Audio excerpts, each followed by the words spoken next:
Good morning. Good. We're ready to start?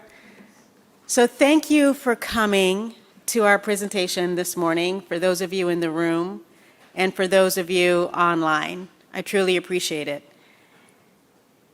A few months ago, Suzanne Spalding approached me to ask me what I thought about bringing civics into STEM education and in the tech sector.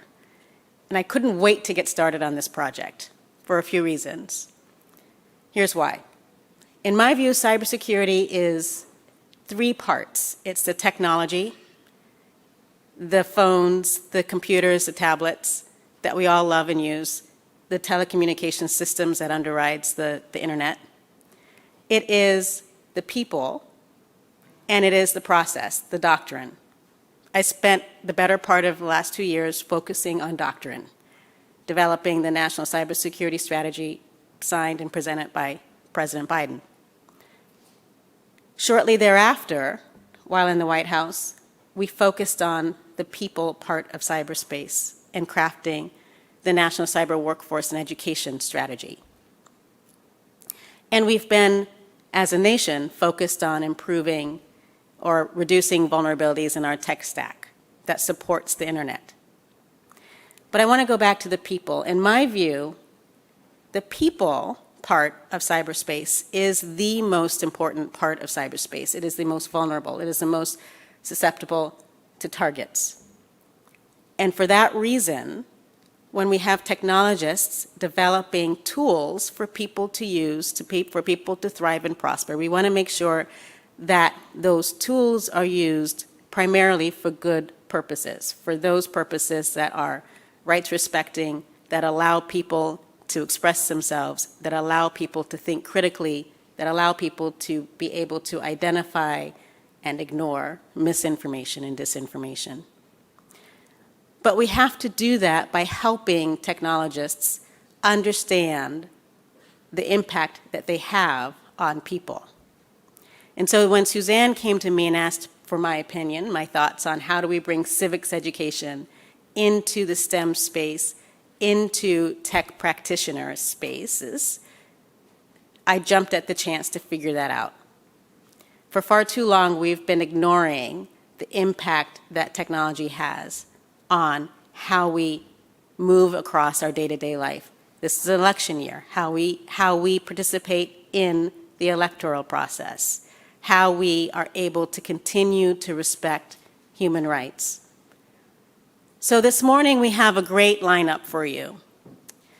Suzanne will come and describe a few portions, the recommendations from this report that we've thoughtfully put together with the help of many of you in this room and online. The report will be available in mid-November. We will interview Senator Warner, who's long been a champion of civics education. And then we have a panel full of tech practitioners, professors, educators, and me. So thank you for your participation. You will have opportunity for questions and answers at the end of the presentation, so make sure that you line those up. And with that, I welcome Suzanne Spalding.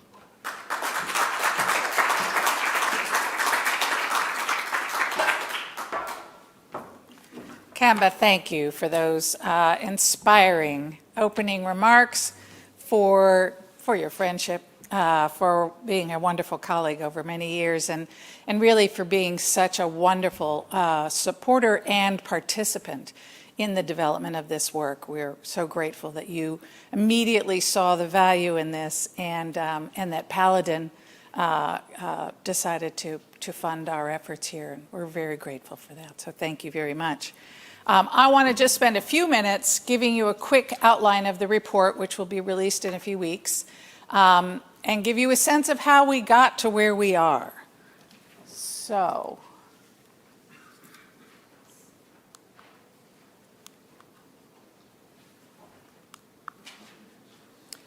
this grew out of the work that we did back in really 2017, 2018, early 2019, looking at adversary information operations that were designed to undermine our democracy, the the public's trust in democracy and in our institutions.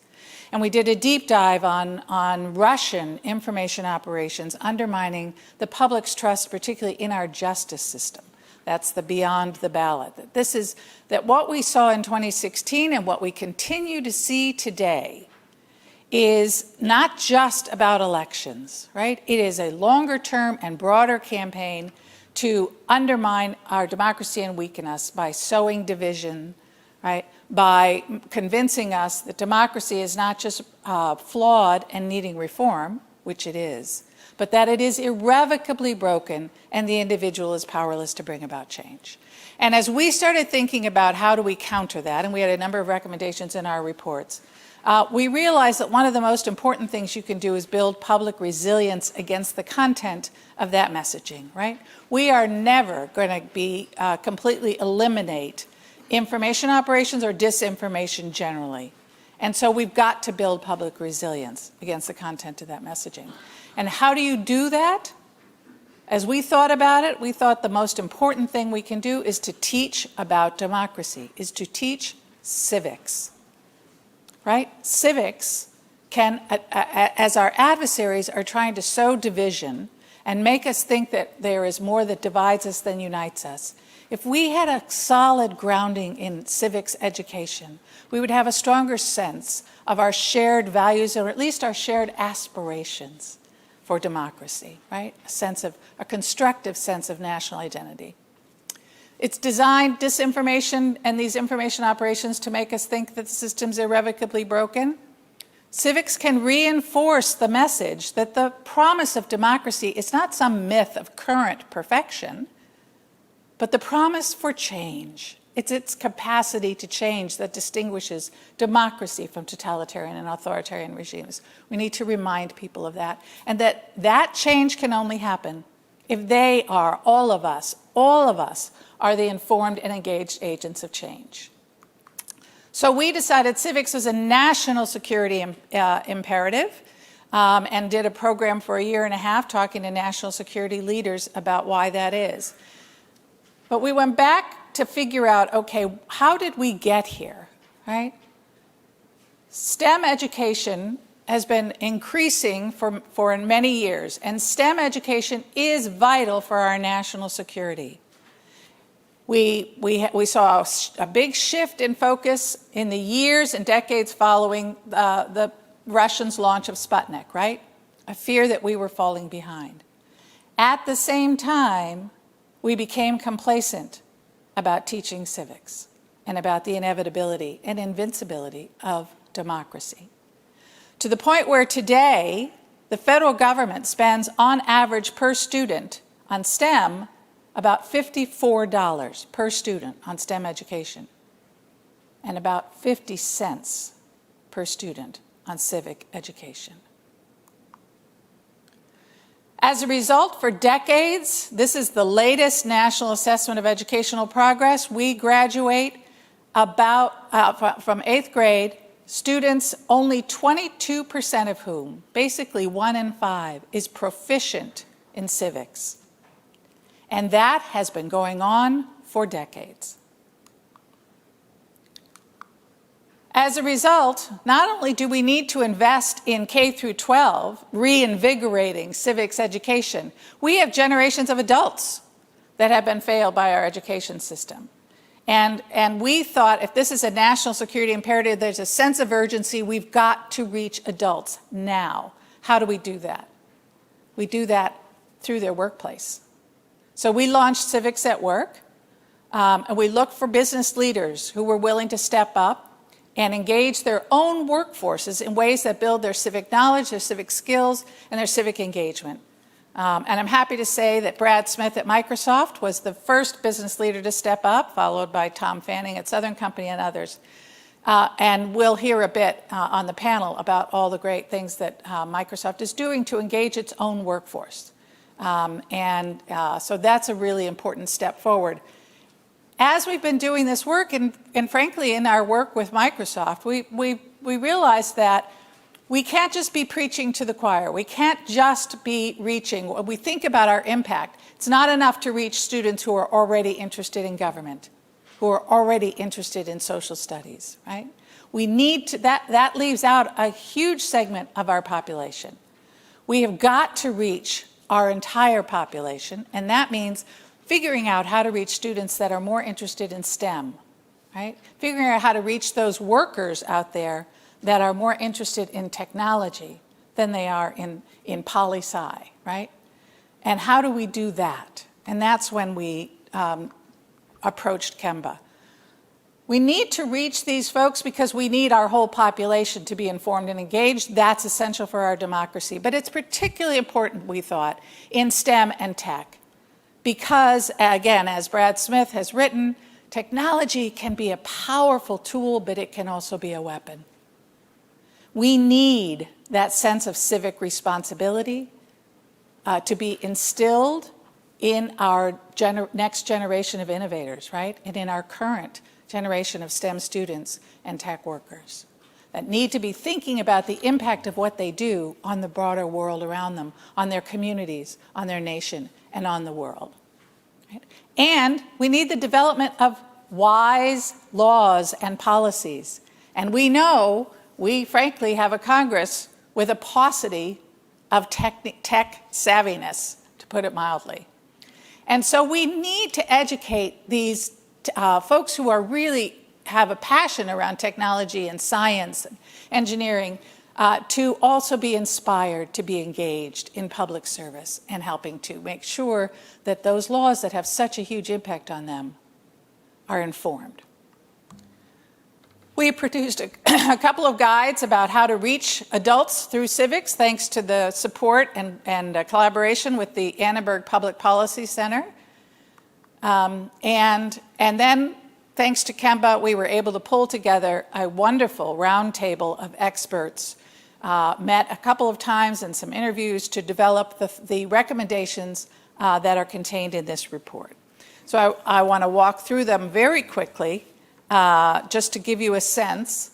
First of all, how do we get students interested in civics, these students who are not otherwise interested in government? One of the things is we've got to make sure they understand the impact that government decisions have on them. My friend Herb Lynn at Stanford University said he tells his students, you know, the government basically decides what we know about the universe through their funding decisions principally, but also they're passing laws and policies that establish guardrails, if you will, but it limits on our research and on understandings. And the impact they can have on the development of those laws and policies. We need to elevate that role of translators, right, between STEM and policy. We need to, I think, pull the thread for these STEM students from the age of scientific discovery to the age of enlightenment to the thinking of the framers, right? That did not see this bright distinction between hard science and soft science, that were infused with the kind of process and thinking that undergirded that age of scientific discovery. So there is a thread there. Similarly, bridging the gap between the binary world that so many tech students are comfortable with, right? Ones and zeros, right answers, wrong answers. And they are often, you know, really turned off by the messiness of democracy and policymaking.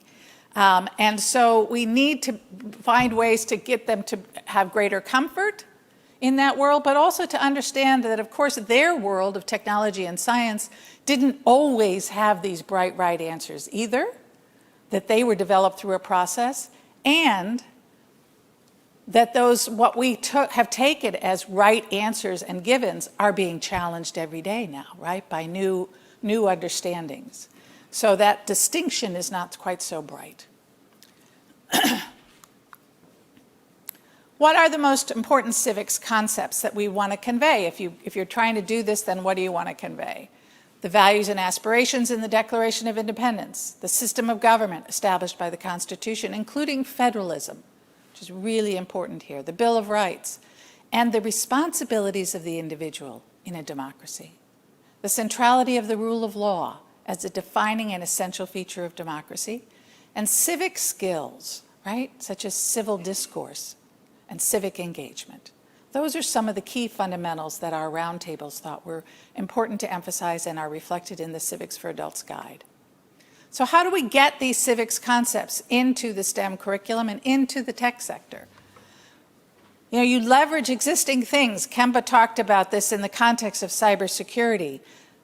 Leverage that 2023 National Cyber Workforce and Education Strategy, right, that talks about how important it is to make sure that our folks, that there's a multidisciplinary approach to cyber, and that it takes into account its impact on the world. Support teacher training and professional development. This is really hard. Civics is hard enough these days.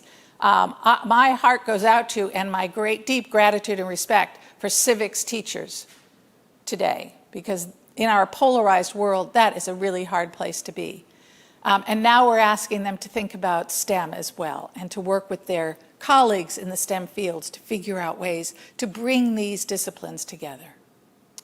Incentivize civics and STEM through testing and hiring. You know, the old adage, if you don't test for it, it's not going to happen. So let's try to look at creatively at the ways in which we assess proficiency here to bring those together. We need to, there's a creative ways to do this in, to get businesses that are hiring and accreditation for schools to consider civic literacy as a factor, right, as a competitive advantage.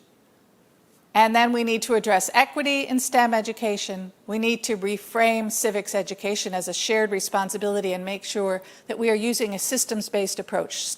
Local, state, federal, business, education institutions, we all need to work together to get this done. And I'm told that our guest of honor is here. Is he ready to come out? Yeah? Great. So that's a quick overview of the report that we'll be releasing in just a few weeks, but we wanted to preview this and help to flesh this out and really get into a conversation here today, starting out first with our guest of honor, and then followed by a wonderful panel of experts from the technology sector, from civics, from education, that Kemba will moderate. So our guest of honor today, I'm really honored that I'm going to have this opportunity to sit down with the chairman of the Senate Intelligence Committee, my friend, Senator Mark Warner, who was elected to the Senate in 2008 and was most recently reelected in 2020. So he'll be up again. And before that, of course, was governor of Virginia, where I know one of the things he misses most about that job was his title there. His title was Your Excellency. That's what they call the governor of Virginia. So that was pretty cool. And before that, he spent 20 years as a successful technology and business leader. He was an early investor in cellular telephone technology. He co-founded a company that became Nextel and invested in hundreds of startup technology companies, creating tens of thousands of jobs. So Mark came to the Senate with a strong reputation for being a business leader, understanding business imperatives, and for having some understanding of technology. And since arriving to the Senate, I can tell you he has really dug in and is now looked to as really one of the leading voices in the Congress around these technology issues, which is why we're so lucky to have him today. And I have to say, one of the things that I most admire about Senator Warner is that he models that kind of civil discourse and bipartisanship that is so important and that we hope to instill through this reinvigoration of civics. He works across the aisle all the time and has really led the Senate Intelligence Committee in the way that the founders, framers of that committee intended, in a bipartisan way. So we are so thrilled to have my good friend, Senator Mark Warner, with us today.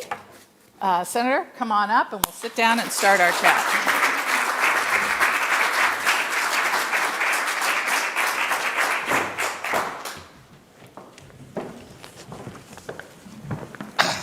Welcome. Welcome. Thank you. That was like, do did you know I was actually just slipping in? So you were like pretty brave starting the intro, like, and Senator Warner. And I knew you'd be here. And I was so glad you were here for the Your Excellency part, because it's been a while since you've gotten to hear that. That was definitely, not only did I get to be called Your Excellency, the Governor of Virginia, by tradition in Virginia, when you get introduced, everybody stands up.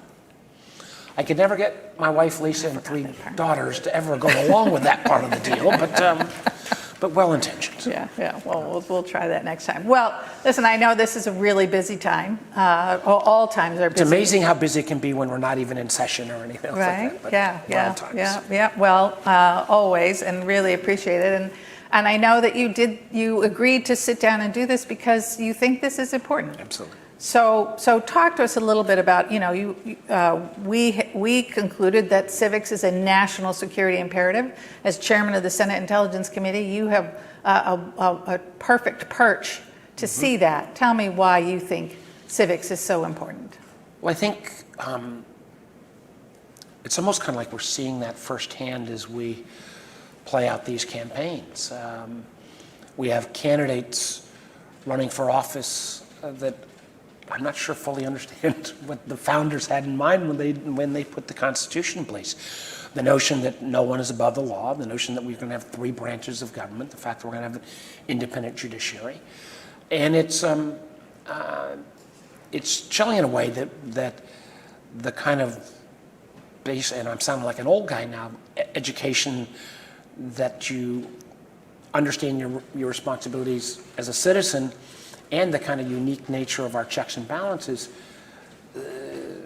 seems to have not have the promise. Good news is this is still a broadly bipartisan issue. I think most of the men and women I work with would agree we need to bring a civics education back.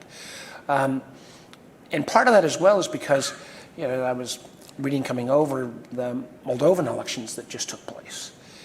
And again, with massive Russian interference, an attempt to undermine a newer democracy, and the ability through technology, the ability through the internet, and potentially even exponentially greater with artificial intelligence, to have non-democratic forces try to interfere in democratic elections everywhere is extraordinarily important. So if you go back to recognizing why we believe our system of government is better, and then what each of our responsibility is to, as participants in that democracy, I think it all starts with civic education. This is one of the reasons why when you asked me to do this, I said, I want to be there because I think this initiative is so important and doesn't get the attention that it deserves. Yeah, and it's great to hear that you also see bipartisan support for this.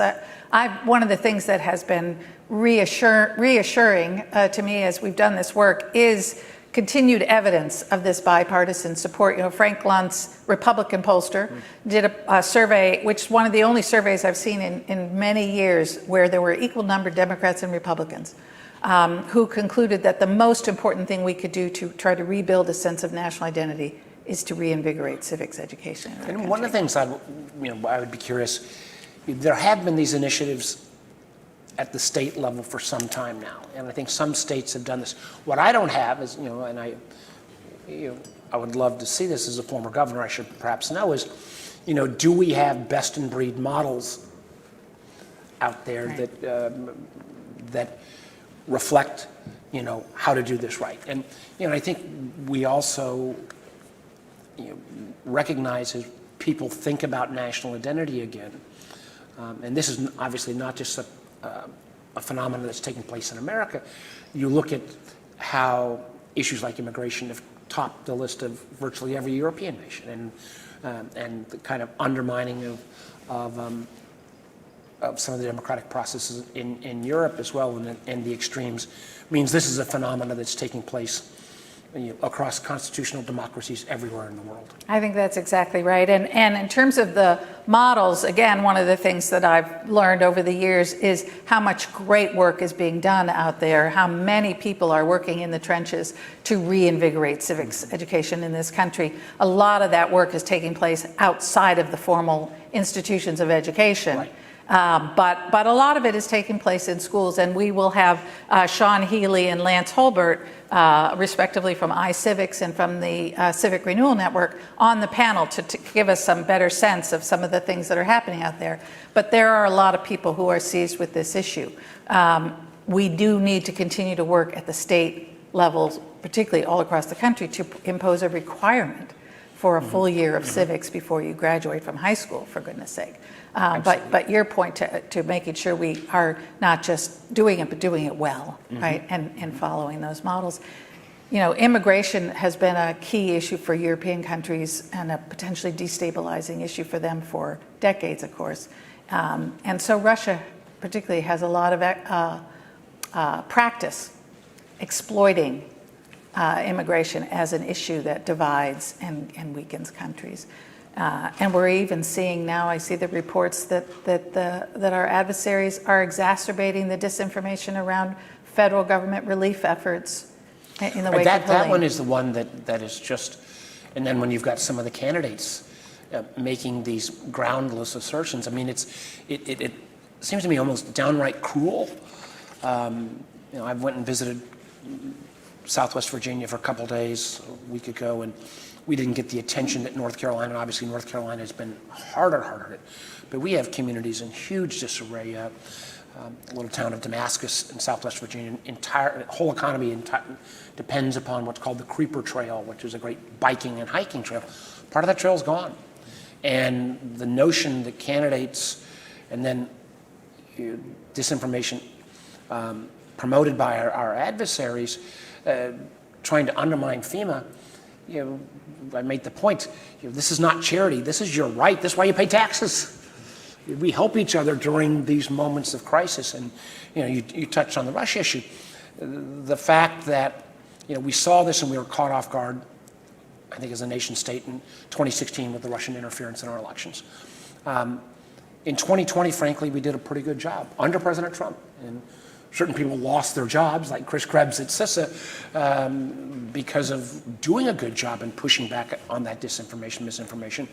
But our adversaries have seen, you know, with social media, with the internet, and frankly now with artificial intelligence tools able to do this at speed and scale that's unprecedented, they realize this is cheap and effective.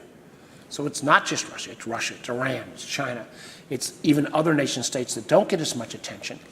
And I think the fabric of how we educate people to recognize this misinformation, disinformation, and push back against it is critical. We can learn from nations like Sweden, who have dealt with Russian interference literally for decades.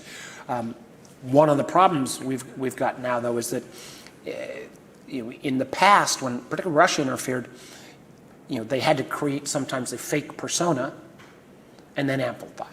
Now, they don't have to create the fake persona because, you know, we all have a First Amendment right to say crazy things, and clearly lots of Americans are exercising that First Amendment right to say crazy things, and the bad guys sometimes simply need to amplify. And that is, you know, and some of this again goes back to this core that if you had, you know, the notion of civics education and how important it is, our responsibility to each other, checks and balances of within our system, you know, hopefully even some civility around the discourse that we can disagree with each other without questioning each other's patriotism or faith, or it would go a heck of a long way. And I'm sure we'll get into this as the conversation goes on, but the allies that we had, not allies may be too strong a word, but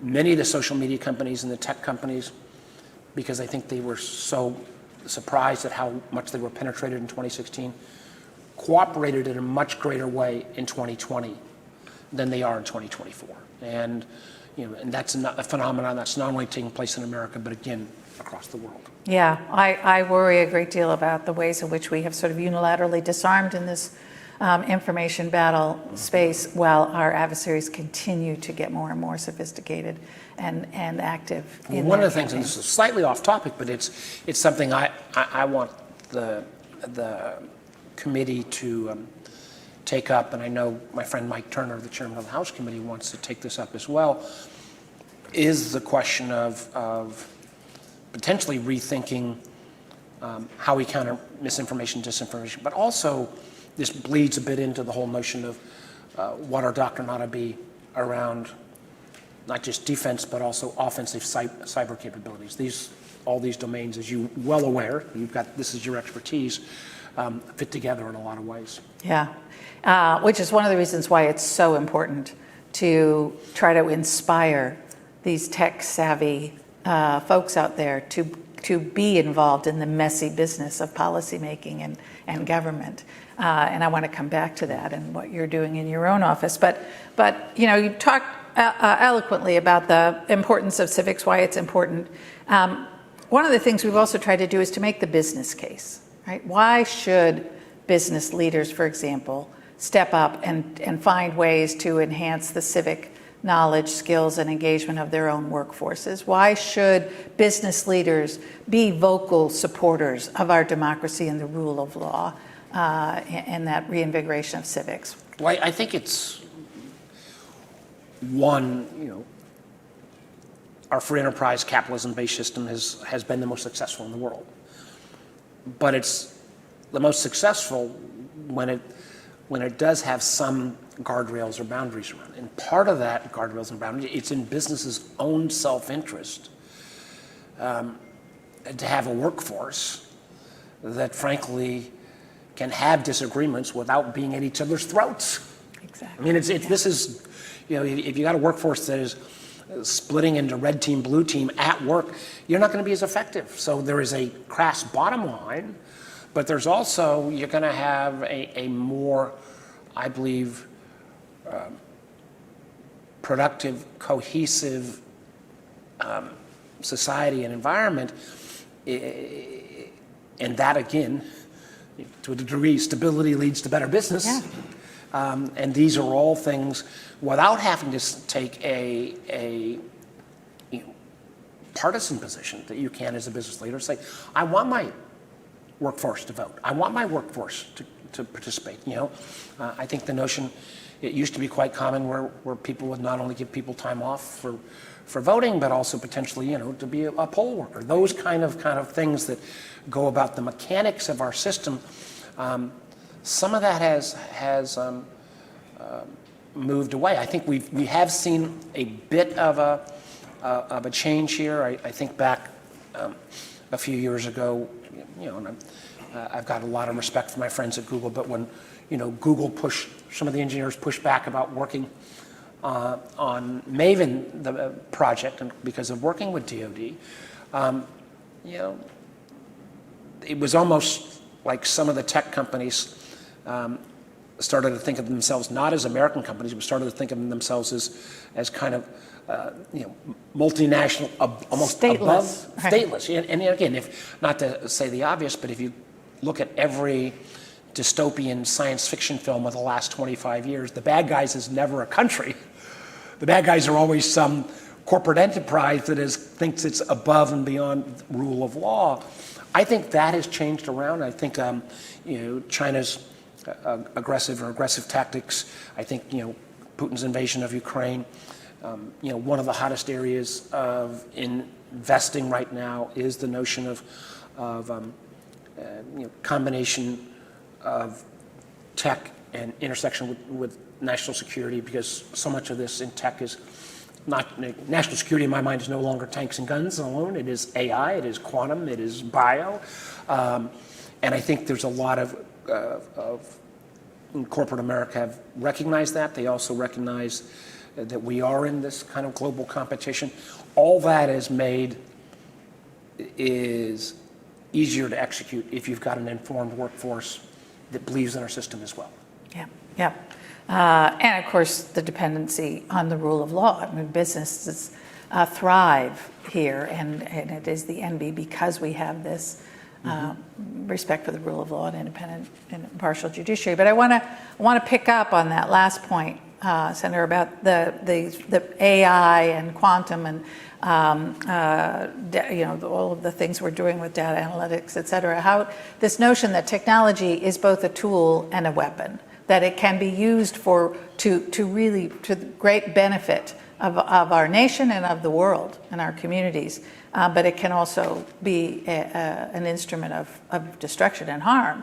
And how you think about that as a legislator, as an overseer. Well, I think I think in the a long time ago, a decade ago, we were all kind of techno-optimists. The Zuckerberg, go fast and break things, and all's going to work out. I think my Republican colleagues generally have a tendency to be more pro-business. I think the Democrats, particularly under Obama, we were all kind of enthralled, and we almost only saw the good side. There's been, I think, a kind of a more sobering, appropriate response. Part of this was due to, again, thinking about some of the social media platforms with their misuse and abuse by Russian interference. Candidly, a lot of this, I don't think there's an elected official I'm talked to, or a senator I talk to, regardless of where they fall in the political spectrum, that doesn't think at this point, maybe some guardrails on social media just for our kids' mental health might have been a good thing to put in place. So I think there is an acknowledgement now that there's a lot of good that comes out of technology, but it can be used in enormously challenging ways. I'm spending a lot of time trying to get educated on synthetic biology and and if you take a domain where you could really see transformation, AI may be more transformative to bio than any other domain. You can think about all the ways we may cure diseases and all this good stuff. On the other hand, you can also think about the way on, a BGI, that's the company that nobody had heard of Huawei 8 or 9 years ago. The company that we'll all be talking about in the next 5 years is BGI, Beijing Genomics Institute, which is hoovering up DNA data everywhere. BGI could create the super soldiers that you kind of, again, see in science fiction films. So I think there is domain after domain acknowledgement with opportunity. There also comes risk, and the tension, and AI is probably the perfect example of this, where when Senator Schumer hosted kind of all the AI Listening sessions, but all of the tech bros, and they were almost all guys, and it was like, who wants regulation? And everybody raised their hand until you put words on a paper. Well, not that kind of regulation. And the challenge we have, and this is the constant tension, is that everybody wants some guardrails in the abstract until you talk specifics, and the rebuttal always becomes from my friends, and I say you were kind enough in the introduction, my background is in technology. Anytime you put a regulation, you're going to say, we're going to slow down innovation. And there is some validity on that, but that doesn't mean you can't find reasonable ways to put some guardrails in place. AI is going to be a real challenge on that, and I do worry again on the voluntary thing. Voluntary piece, back in March or February, I believe it was at the Unix Security Conference, we pushed, and frankly Microsoft led part of this, to get all the AI companies, we got all the brand names, I think we ended up with 27 companies that would sign to say they would make sure their AI tools, particularly deep fakes, weren't going to be used in a political context, and this was on a global basis. It was a nice letter, but we're a number of months later, where's the beef? We have companies like, X, formerly known as Twitter, who have gone from virtually having no content moderation just to adhere to their own rules, and frankly are now a perpetrator, Mr. Musk in particular, of misinformation, disinformation. It's one of the reasons why I've been so concerned. This goes back to the business issue around TikTok. I think there's a lot of creativity on TikTok. I think it's great that people can be some social influencers, but it is a national security risk that TikTok, which is ultimately controlled by ByteDance, and Chinese law dictates that a company's in China's first priority is not shareholders or customers, but has to be the Communist Party of China. And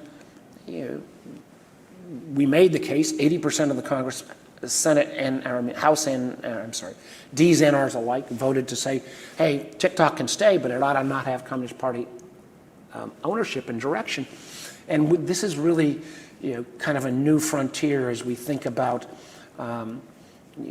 not only some of the tech companies being potentially influenced, but also in this case, frankly, at the end of the day, if that algorithm stays in, magic algorithm stays in Beijing, all of the updates pose an enormous threat, not only in terms of collecting data, but also in terms of potentially being a propaganda tool. Yeah. So we, in our roundtable, to put together the report that we're going to release on this, building civics in the STEM education in the tech sector, we put together a roundtable, met a couple times and did interviews. And one of the things that the group really coalesced around is that AI and cybersecurity are great use cases, particularly for STEM education, for grabbing those students who are so interested in this developing technology and walking through the implications of that technology on the world and the role of government in that. And again, it's so important that as government steps in, as I think, as you say, everybody sort of understands government is going to have a role to play here, that it does so in an informed way. Mm-hmm. So I don't know if you were here for your introduction when I noted that you came in with some tech background from your business world, but you really have dug in personally to understand and talk to lots of your tech bros and others to understand these issues. But you also have... in Congress, it's a fairly low bar to get over. So I can throw out a few tech terms, and people, a lot of my colleagues presume I know a lot more than I do, but I don't disabuse them of that. Oh, good. Well, we'll keep your secret on that. But you are helped by having some of the best tech staffers in Congress, most respected, smartest staff people helping you on this technology stuff. How important is it that we get these, tech-savvy individuals? I've got some of them here. I'm very fortunate to have had great tech staff, and they've time and again helped educate me. We do that real time. Matter of fact, I'm trying to take the Intelligence Committee, and if I have one overarching goal, it's to redefine national security so that it's not just who has the most tanks and guns and ships and planes, but this competition in technology domains, which means that there's even the staff that I have on the Intel Committee is I'm real time trying to change to try to have that tech knowledge, because there really is not a tech committee per se in the Congress. I mean, the House has a science and tech committee, but at least in the Senate side, I think we've kind of taken that mantle, and the fact that we are bipartisan. And again, there are great tools. Tech Congress is a group that we have, I draw upon virtually every year to bring a fellow in, and he or she have done great jobs for me, and they've almost all gone on then to continue significant roles in policy. And I hope, again, with that notion of how technology and policy interact, and again, in the best way, how they can interact with the values that our system represents. Exactly. Great. Well, we've got just a few minutes left. I don't know if folks in the room have any questions. We can take a question. The Senator? You made the effort to be here in person? Yes. Wait for a mic. Yeah. Or just speak. Now wait for the mic. I know there's an internet audience. Yes, exactly. We've got thousands online that have tuned in. So thank you for hosting this conversation. Senator, it's good to see you again. I think I last saw you when you were celebrating the Data Act, which, of course, put more information about government spending where people could see it online. Thanks to the President and Senator Coburn, right, for taking that effort. Most people don't know that, though. And there's a civics failure, as you say.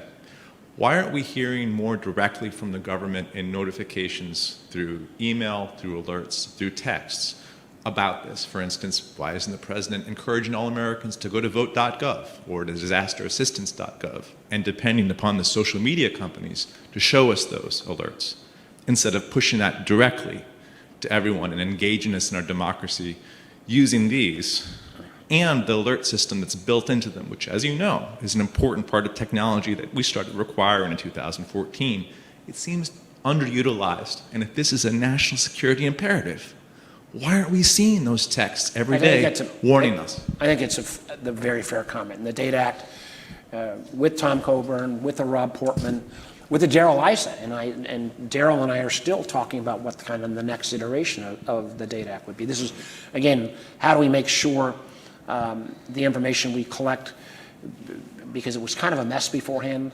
Some places it appears as an expenditure, some places it might appear as a revenue. It just, we try to give them a little more clarity. But I think your point, your overarching point is how we would push that out more is important. The challenge we've got in this moment in time in our politics is that almost anything that comes from the federal government is viewed with some suspicion. So as we think now about, what I try to do on misinformation, disinformation is particularly around elections, is try to push people to not go to a federal site, but to go to your local election officials. Got great folks here from Arlington County, one of the great members of the Board of Supervisors. That is a more trusted, unfortunately, but it is the reality at this point, a source of information. Matter of fact, this is what's so bizarre about some of the folks who are running this cycle, who so condemn in so many ways the federal government, yet then want to then go in. It's not usually what you go out and you say is like, I think the system's pretty good, but I can make it better. But there are candidates that are that really seem to be undermining the whole basic premise that a federal government can be effective and efficient. But the point of how we push out these alerts, you give me some food for thought, hopefully food for action. Kemba.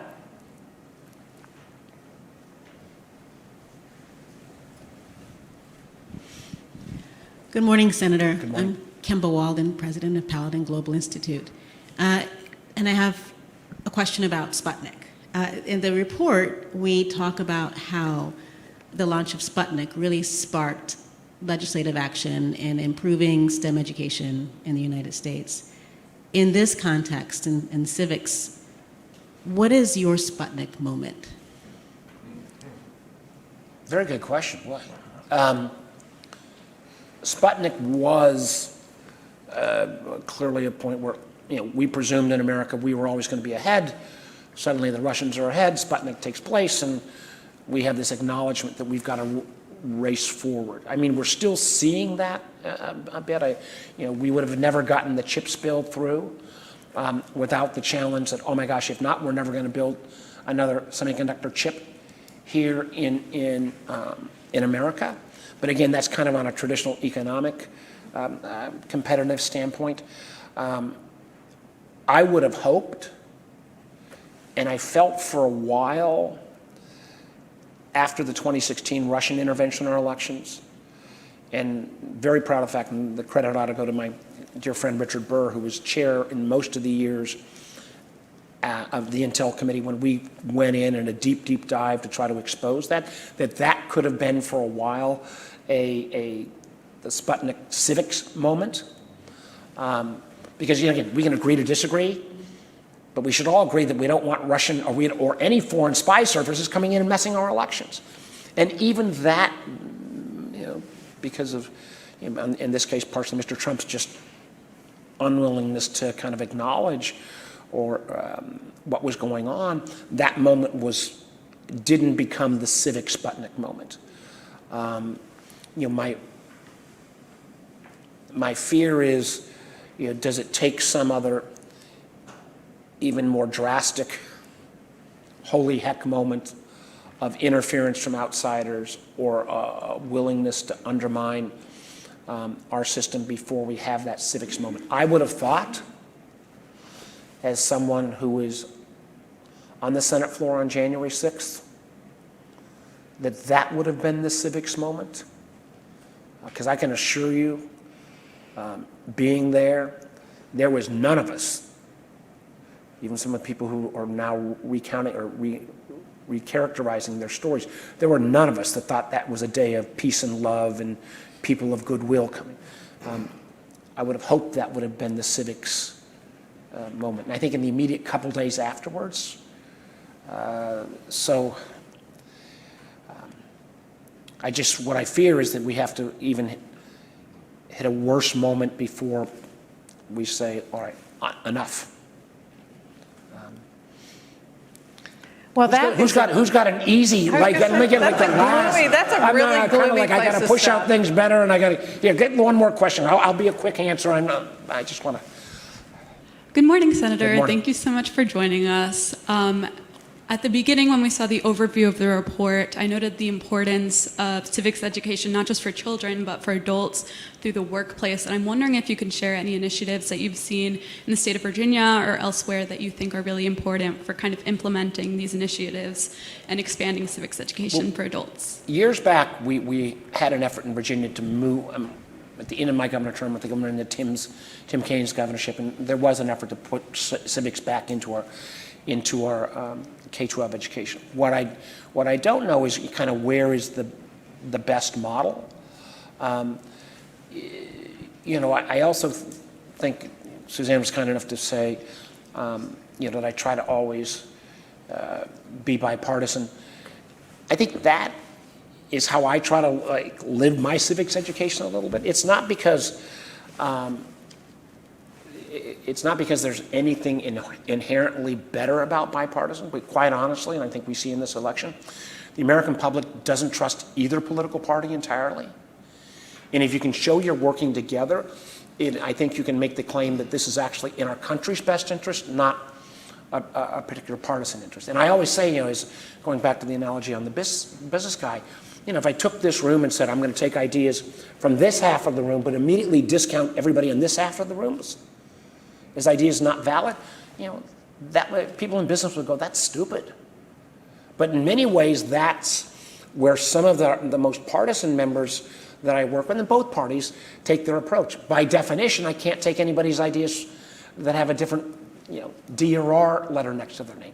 And that is so kind of anti kind of our basic democratic principles. And what I keep hoping, and I as somebody who aspires to do this probably one more time, that at some point that the American people will actually pay more than lip service to reward elected officials who go the extra step on bipartisanship. I disagree on a policy basis with a whole lot of what Liz Cheney did while she's in Congress, but I have enormous respect for what she's doing right now, because some things should kind of trump partisanship, and that goes back to, again, the founding ideas of our democracy. So we ought to live those values as adults.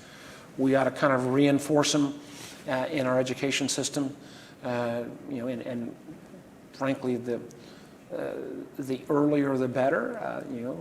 It doesn't mean kind of some kind of sappy play nice with everybody. It does mean you're going to have differences, but it does mean you're going to be able to have those differences, again, without impugning each other's patriotism. And that's why this effort is so important and why it's so critical that we engage the tech players in a meaningful way. Because we're not, no matter what's going to happen, we're not going to move away from a time where these large tech companies aren't going to play a massive role in our life. And bringing them in as responsible players is really important. And again, I should end with that instead of saying the last thing, but it's not just X and TikTok, but if you look at all of the social media platforms in terms of their content review, they've all cut back. And it's not, they've cut back actually less here in America than they have in terms of their content moderation with the big platforms in other nation states around the world. And that is something that we should nudge, push them to step back up, because civility in the public square, whether that public square is physical or virtual, is terribly important. And again, it goes to the heart of what Suzanne and CSIS is trying to do with this project. How about that Great. for wrapping it back around? Excellent, excellent. Well, I just think it's so evident to everyone who's watching this why we wanted to have you here as part of this program, and why we are so fortunate that you are in the U.S. Senate. And you really do, as you said, live, and operate in a way that models the kind of behavior that we hope civics instills. And I hope that STEM and tech-oriented folks who may have tuned into this program are inspired by you to get involved, to be engaged, and help as we wrestle with these really difficult and challenging issues. But Senator, thank you so much for being Susan. here, and thank you for what you're doing. Thank you. Thank you.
to those in the room and those online. Thank you so much to Suzanne Spalding and to Senator Warner for that delightful and interesting fireside conversation on bringing civics into STEM and technology. Today we have a great panel to follow up to talk a little bit more deeply about what we found in our research and what you are going to expect in the report that comes out in a few weeks. I'm Kemba Walden, president of the Paladin Global Institute. I'm your moderator for this part of the presentation. And I'm going to start by introducing our panelists very quickly so we can get to the meat of the conversation. We have Sean Healy, Dr. Sean Healy, Senior Director for Policy and Advocacy in iCivics. Dr. Lance Holbert, Director of the Lenore Annenberg Institute for Civics, the University of Pennsylvania. We have Dan Sutherland, Professor of Cybersecurity Law and Policy at the George Washington University and Counsel at Meta.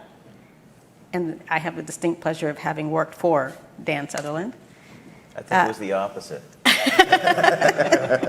I'm sure it was. With. We have Dave Lightman, Director of Corporate Civic Responsibility at Democracy Forward at Microsoft. And I have the delight pleasure of him being one of my first clients at Microsoft while I was there. And we have Dr. Susan Landau, Professor of Cybersecurity and Policy at the Fletcher School, Tufts University, joining us virtually. Welcome. I'll start where Senator Warner left off. He said that we must engage tech players in a meaningful way, something that drew me to Paladin in the first place as we fund emerging technology and the CEOs that run them. And I asked him a question: what do you think is our Sputnik moment? Sputnik, as you know, launched a series of legislation that caused us to invest more in STEM education. So in the civics context, what is your Sputnik moment? Any one of you can start. I'll start with you, Dave. Yeah. I mean, I think Senator Warner said it very well. Like, everybody thought January 6th would be that moment, right? If you look back historically, it generally takes tragedy or a horrible PR disaster like Sputnik to spur, you look at meaningful gun regulation really didn't happen until Kennedy was shot. Mm-hmm. Meaningful civil rights legislation didn't happen until somebody blew up kids in a church, right? Everybody has to agree that what happened was bad. And unfortunately, we were just talking about this in the back room, not everybody agrees that January 6th was bad. Mm-hmm. And that's a big problem. In some sense, it's still going on. Mm-hmm. And it has to end before we look back. Maybe it requires a worse tragedy, which I hate. That kills my soul, right, to say that. But my hope is that at some point we can reconcile ourselves of what happened on January 6th for real and have a discussion about how, civics education really is. It's important. We see what happens when people act out not knowing what their government does, not knowing how their government functions. We have to address that, right? And civics education, of course, is a great way to address it.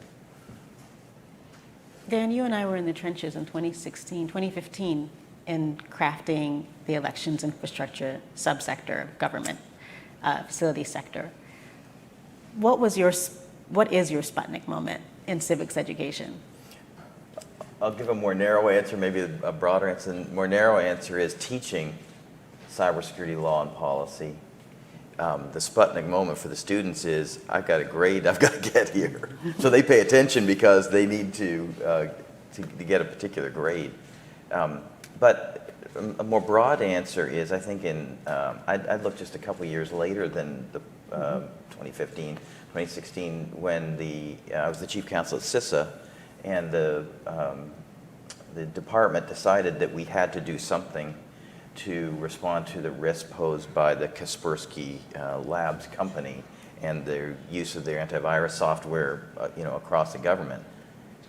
At that point, when that decision was made, and then we explained to them, okay, now lawyers are in the mix, and here's how this is going to play out. You're going to issue a rule, and then it's going to end up in court, and this is how a judge is going to think about that, and so we need to design a system of civics to deal with that situation. So I think that was it was a real learning moment, teaching moment for us as lawyers to our clients and national security officials, even at the White House. I remember going in to the White House to brief them on how this is going to play out and why it's really important to understand the rule of law and why the rule of law is important, why the Bill of Rights is important, why the Constitution has a prohibition of the Bill of Attainder, all those different things. That was a kind of a big moment, I think, for our clients to understand and appreciate the rule of law. Good. You know, building on what Senator Warner had mentioned and what was just mentioned here, the idea of a Sputnik moment is that you have the inability to rationalize away, that there's a firm recognition that indeed we're behind technology-wise, and to think about it in a civics context, to reach that point where if Russian interference in 2016 or January 6th in 2020 is not the bottoming out period, that if there is something that's more potentially tragic and rough, that creates unique challenges for civics education in and of itself. Right? So having these types of discussions of trying to recognize of what the problem is of not reaching that bottom out moment is particularly important here.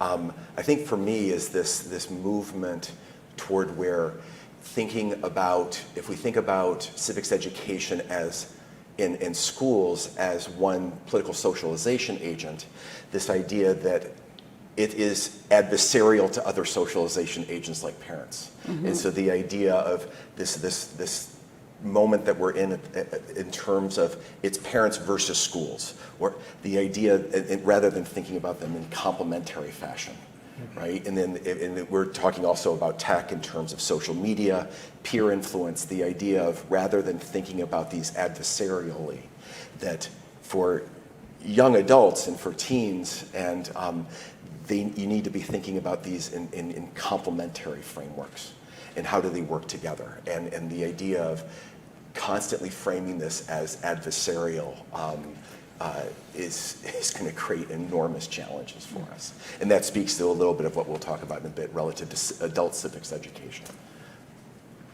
Well, I think the moment is reflective of the fact that we've deprioritized civic education since Sputnik, right? Sputnik was a driver of a focus on other subject areas, and reasonably so.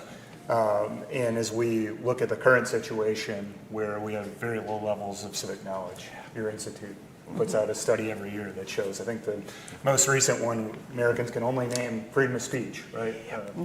The First Amendment. So literally the other 5 freedoms, we don't know. We even think we think the right to keep and bear arms is part of the First Amendment. We have toxic political polarization. We have historic distrust of institutions and one another. And we know the solution, that the best way to strengthen democracy is to teach it. And we're talk a lot about the election, this moment we're in. In 2 years, we'll be celebrating the 250th birthday of this republic. So to me, if there's not a time for a generational investment in civic education, I don't know when it is. So that's the challenge. I would challenge the Congress. I would challenge our state legislatures that by the time they adjourn in the spring of 2026 to have made that generational investment in civic education across the board. Susan, what's your Sputnik moment? So I'm coming at this as a scientist and engineer, and partially I ended up as a scientist and engineer because of the government's investment in science and engineering post-Sputnik.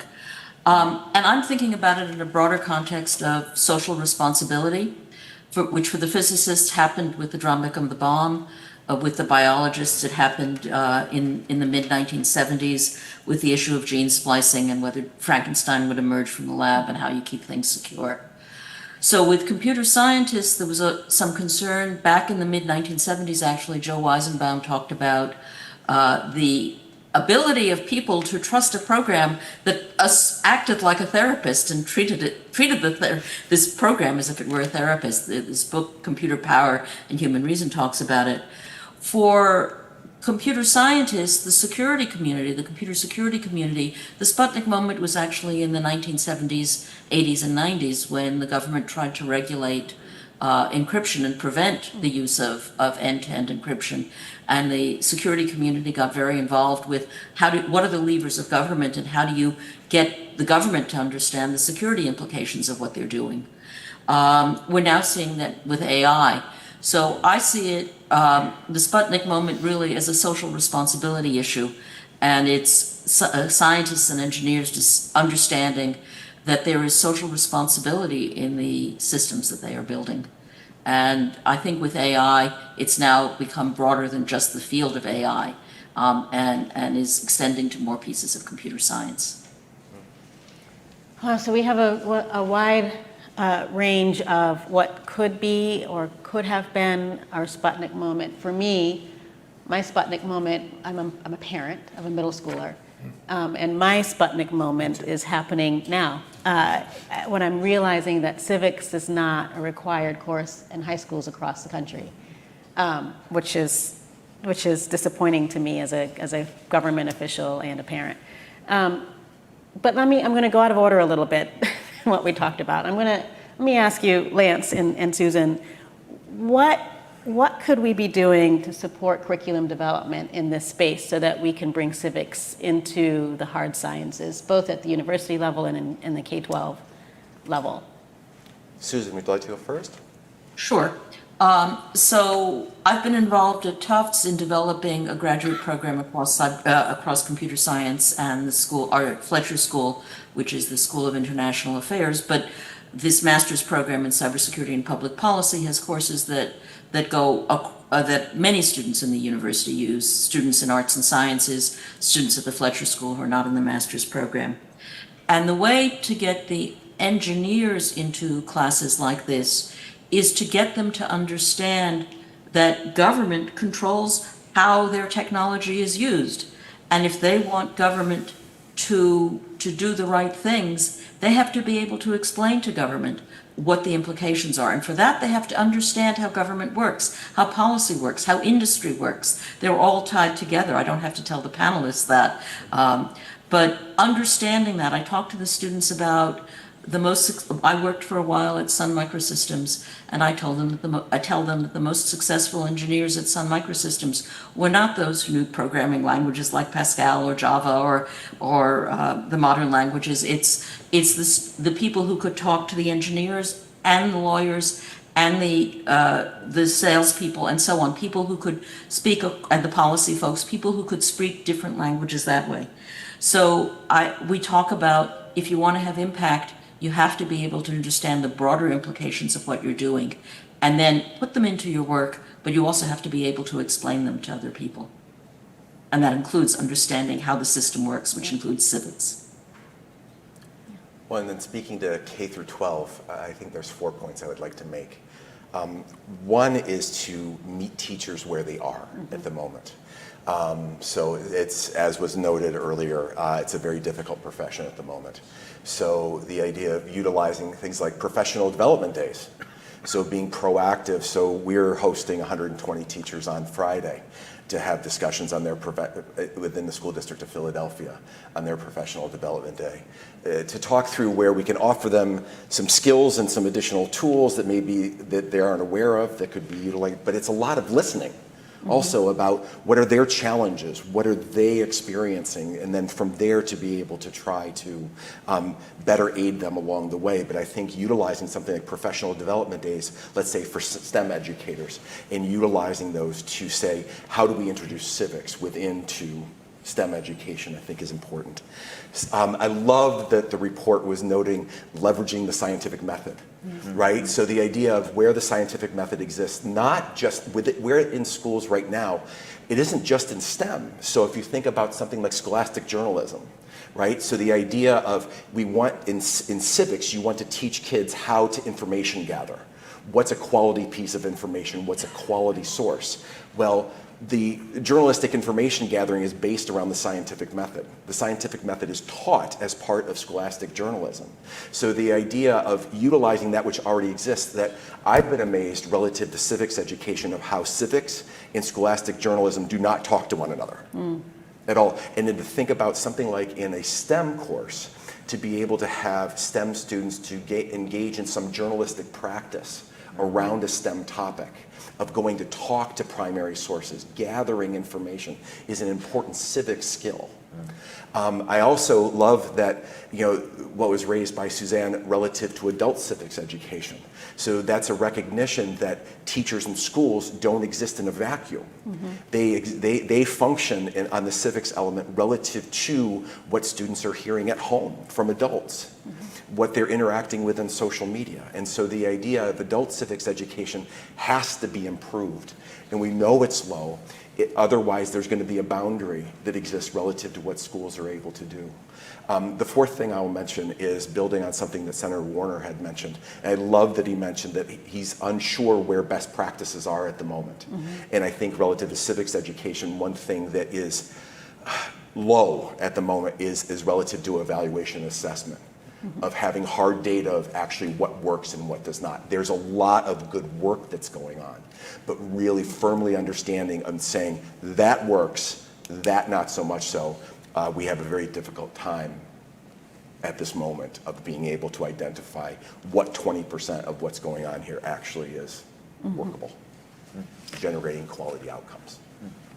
And so, Dan, I'm going to turn to you. So I love this concept of we need to move or help those that think in binary terms, think in shades of gray. You teach cyber law and policy to practitioners. Do you have anything to add from your perspective? Yeah, I'll just give some examples maybe in the classroom. The students at GW, this course, Cybersecurity Law and Policy, is a core course. And they wonder, why is this a core course? I came to get a degree in cybersecurity. And so I explain in the first hours of the course that it's a core course because if you're going to be an effective cybersecurity practitioner, you must understand law and you must understand how to interact with your lawyer. And so they begin to understand, well, I've got to, lawyers, you got to deal with them. And then as we begin to talk more, they begin to appreciate it at a deeper level that we're talking about a system that has been designed, systems that have been designed by our communities that are designed to protect us. And so, for example, I draw out on the board, I'm really good at drawing, so I draw out in a trial court, which basically means I draw like a box here and a box here and a box there, and then I ask them, what is that? Well, that would be a jury box. Yeah, why do we have a jury box? What does that tell us about what's happening in this room? And then I even draw where the public sits, and I say, what is that? Well, that's where people sit. And then I said, why do people sit? Why is that important? Why did I draw that? Well, the Sixth Amendment protects you. That's your constitutional right to sit there in that room. And they begin to understand at a deeper level, this isn't just stuff I need to know to function well as a professional. This is a system that I need to embrace and advocate for, and I play a key role in that. And then we begin to talk in the course about litigation, the Supreme Court cases, Carpenter, Van Buren, and they see not just the story of them, but the procedural posture of those cases. How did they get there? How did that end up? And there just becomes a depth to it, and it's really been interesting, fun to see that awakening happening. So I'd like to jump in here to tell a little bit of my experience doing a very similar type course at Tufts, where I have both computer scientists and international studies students, including some in LLM degree programs, that is Master of Law programs. And I make the students explain things so that the other half of the class understands what they're saying. And that I can make them iterate multiple times until the other half of the class understands. One of my greatest achievements, I think, was after I had the students do mock Supreme Court decision scientists. And the computer scientists were reading various opinions from the court. One of the computer science master degree students turned to one of the law students and said, "Gee, this stuff is really hard and complicated." And I thought, great, now you're beginning to understand the complexity of the decisions. Yeah. So getting them to talk to each other, for me, has been a really important aspect, getting them to be able to understand each other. These are all incredible points that you're making, and that I'm jotting notes as you're talking. Let's move to the tech sector now, if that's okay. There were a few remarks, Dave. I'm going to go to you. With Senator Warner being the tech bro in the Senate, and Suzanne and Senator Warner both mentioning Microsoft in some of their opening remarks. How, from your perspective, how can the tech sector positively impact civics in general and specifically enhance trust in our democratic institutions? And anybody can answer, but Dave, I'm going to start with you. Look, I think Microsoft has been a great partner with CSIS and with Senator Warner on some of these efforts. And I'm excited about the program that I work in at Microsoft is called Democracy Forward. And we're predicated on the notion that democracy is good for business, so business has to be good for democracy. And that informs why we work with CSIS and Suzanne on the Civics at Work work. But I mean, just fundamentally, it makes good sense. It was something that Senator Warner said about having tech insight into government. I think you have to pull STEM into civics also, right? We talk about how do we embed civics in STEM, how do we pull STEM into civics. I'm a good example. Sorry, I hit my mic. I'm what I call a recovering scientist. I used to be a particle physicist. Somehow I ended up here doing democracy work at Microsoft. But you've got Senator Warner and Jackie Rosen, right? Both tech entrepreneurs who ended up in the Senate. But we do a lot of work to get our employees involved in, there's a lot of emphasis on running for office, and I try to de-emphasize that in our work. I want them on boards, I want them on commissions, I want them volunteering for local efforts. There's some great work being done by the space, not just at Microsoft, but I have a good friend, Artie Garg at HPE, and she runs a Bay Area group called SEAL, which is Scientists and Engineers Acting Locally, right? Just getting scientists and engineers involved in lawmaking, in decision making is critical to getting that logical aspect, but also having them see beyond binary to gray, right? And I think that's critical to the entire ecosystem. Does anybody else want to weigh in? So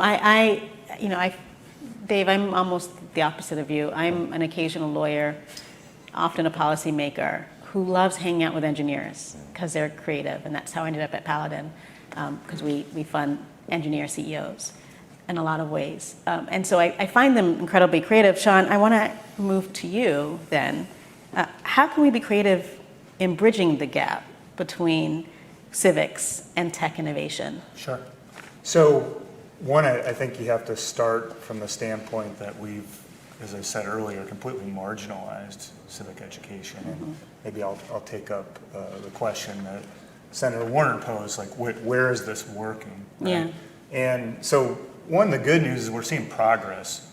Suzanne put data up earlier that showed we were at 5 cents a kid at the federal level in funding civics. We're up to 50 cents now, so it's almost a tenfold increase. We'd like to get up to $18 a student.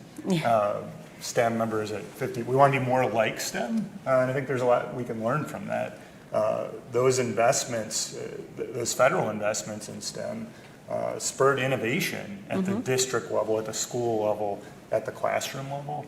We expect similar things to happen with civic education when we invest in teachers and their professional development, when we invest in high quality instructional materials, when we invest in learning opportunities for students. We need to invest in higher education, in teachers as they're training to be teachers, pre-service teachers, in research, as Lance suggested, what works, what's best practice with respect to civic education. And then this integration, we see information literacy as a vital part of being civically engaged. And we know from studies, we have friends at Stanford that have studied the ability of incoming Stanford students to assess the veracity of information on a website. Stanford is the most selective institution in the country. Their students can't do this. They did this with PhD historians. They can't do this. So the skill set that we have to analyze information is from the analog era. We analyze information differently in a digital context, and this is where modern political and social debates are happening. And then at the state level, as Senator Warner said, what is best practice? We're seeing it. We've had 24 states since 2021 adopt policies to strengthen civic education. More needs to be done. Just to give you a couple of examples, Massachusetts adopted a law that has a project-based requirement for middle school and high school using the scientific method, right? They have a competition now amongst high schools for voter registration. How great is that? Indiana, a red state, right? Decisively a red state, has taken measures to require civics in middle school. For most kids in America, civics is one semester in high school. That's it, right? Including here in DC. Only 5 states have a middle school requirement. Indiana's one of those now. They have a state commission on civics, as does Virginia, a long-standing one. So we commend that. They just adopted something called civic seals, where students are recognized on their graduation diplomas for excellence in civic education, also for a project that they've done in civic education. So those are some of the measures we can take, and going back to my introductory comments, a challenge to our country as we near America 250. Can we make those generational investments in civic education? And yet make sure they're integrated as part of a broader framework, of course integrated in a STEM education. Let's be more like STEM. Yeah, I would agree. If anyone else wants to add anything, I'm going to pause for a second. If there's any question in the audience, online or in person, start teeing those up. But you had mentioned, Sean, several states across the United States, some red, some blue, some in between, and how they treat and creatively handle civics education. It reminds me that we are in an election year across the globe. Yes. We are 2 weeks, Dave reminded me earlier, 2 weeks from today for national elections here in the United States. So I'd love to hear from all of you. What is the most important civics concept that we can convey given this context that we're in right now? John, you want to start? I just think it's critical that we build attachment to our institutions. That to me is what's vital. Suzanne talked about rule of law, but that's what's lost. Part of a good civic education, right, is building attachment to our founding charters, to the Declaration of Independence, to the Constitution, to our Bill of Rights, and then these norms, these concepts of free and fair elections, the peaceful transfer of power. To me, that's vital. We also need to empower young people to build a more perfect union, right? And those two objectives, of course, are not mutually exclusive. But to me, more than anything, and elections are teachable moments, right? It's a rich information environment where you can't help but learn about elections. And we know even early elementary students develop an excitement about elections. They begin to understand their role in our constitutional democracy. They begin to understand some of the major political leaders, who they are in the country. So, but to me, kind of doubling down on institutions during this time of deep distrust of them. I think, in fact, we have evidence of this. The more we learn about these institutions, we realize that they're imperfect, but trust actually grows in those institutions. And that's a vital part of civic education. I would agree. Dan, do you have any thoughts on what the most important civics concepts are? Well, I'm a lawyer, so I'll talk about Please, the rule lawyer of away. law. I was Yeah. I think in the slides that Suzanne used at the beginning, I circled several times this line, a system of government.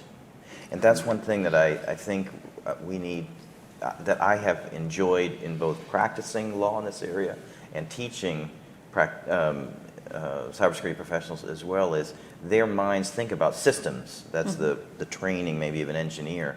And as they begin to understand that the rule of law is a system, That's a good point. and it's not arbitrary. It's not you walk into the courtroom and whoever's the most popular, whoever's got the best clothes, whoever's got the biggest entourage, those things aren't to matter and typically don't matter. It's a system that we have. And it's put together for logical reasons, and it's been meaningful for hundreds of years. And we need to appreciate the system and embrace the system and teach the system and live out the system, because even for a cybersecurity professional on a day-by-day basis, you're making decisions. Should we take this risk, take that risk? Just ignore all of that. So I think that, to me, that's an area where I'm trying to invest my time, and I think is one that would be really beneficial at this moment, is to appreciate the rule of law. And it is a system that is designed to protect us, and we need to embrace it and teach it and live it. I like that. That's a good point. Lance? I'll take more of a communication perspective as a unique offering of, in thinking about our democracy as it was formed, it was grounded in age of reason and in a print-based age, right? And the idea of a deep connection to the printed word. And I actually believe that one thing that we could do as a civic offering for children is to encourage them to further embrace the printed word. I'm going to sound so old here. But to sit down and actually just read substantive material, remain connected to the printed word. The News Literacy Project just came out with a report relative to 13 to 17-year-olds news consumption. And it's difficult to see.